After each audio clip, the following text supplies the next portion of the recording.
What is up, YouTube? It is Rob again. Today I have another build video for you guys. I will be covering the basic cookie cutter Whirlwind build that a lot of people are using.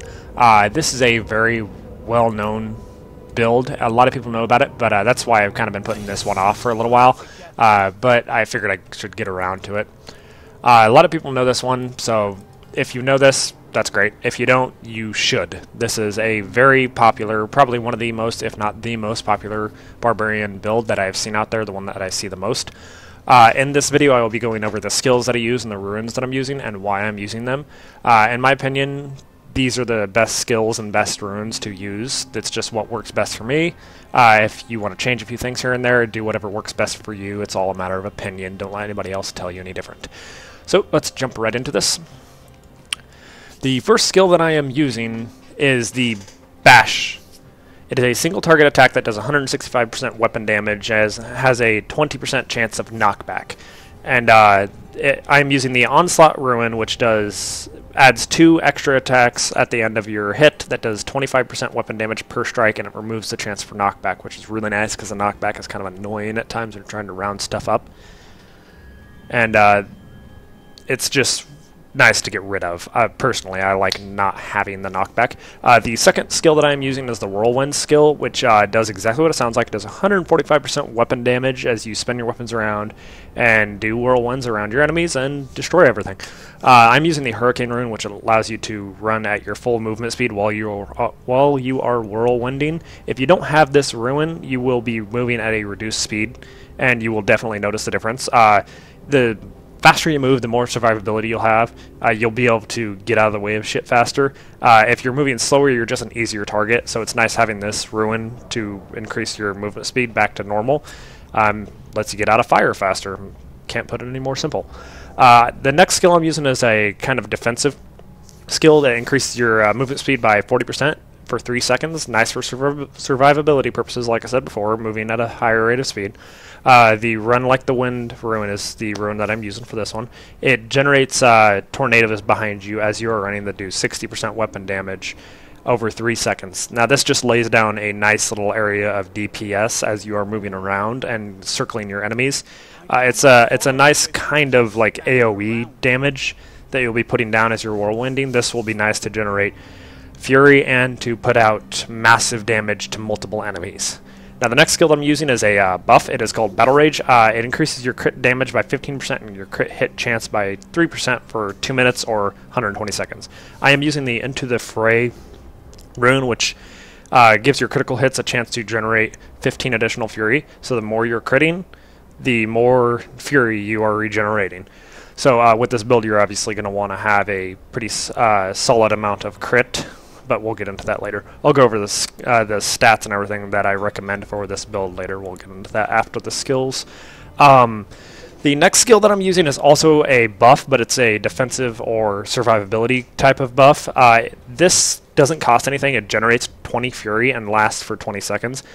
This is going to increase your armor for you and all your group members for within 50 yards by 20% for 60 seconds. 20% armor increase for 60 seconds. And I'm using the Impunity rune, which increases your resistances as well by an extra 20%.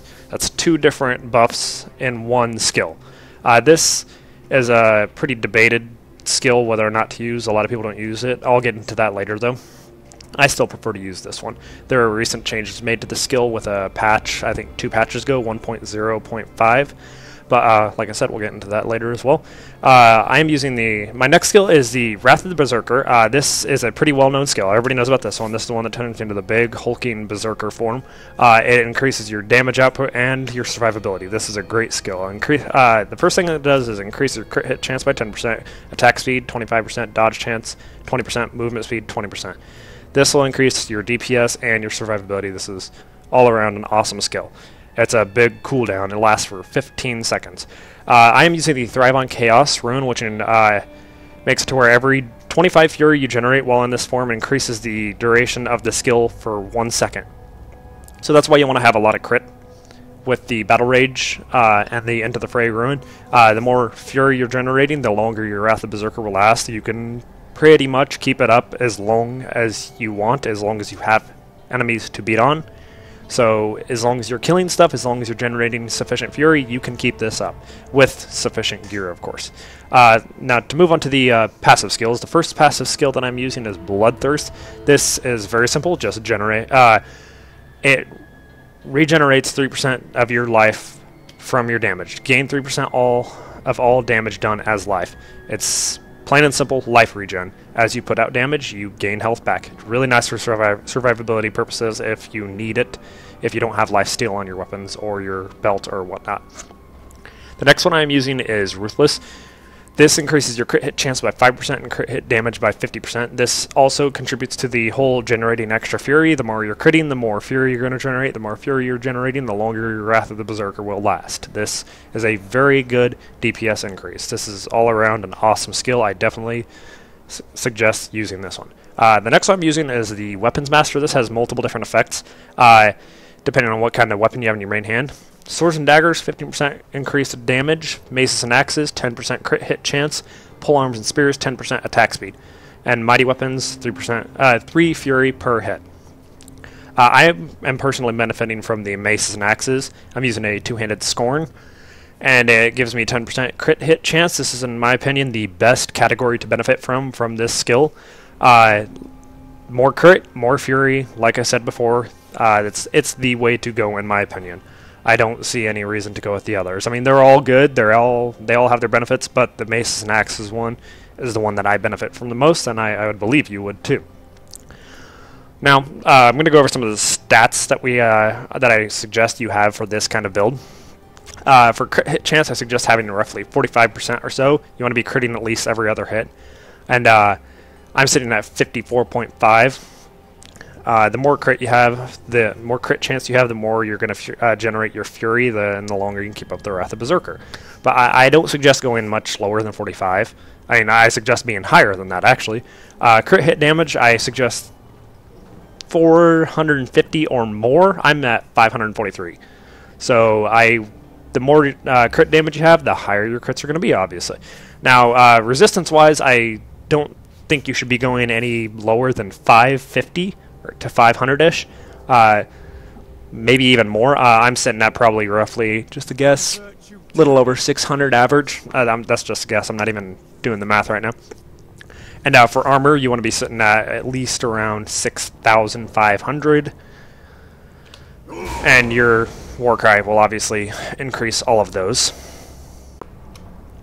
Now, also, you want to make sure you have some lifesteal or life on hit. For life on hit, it's a really good thing to have when you don't have a ton of DPS.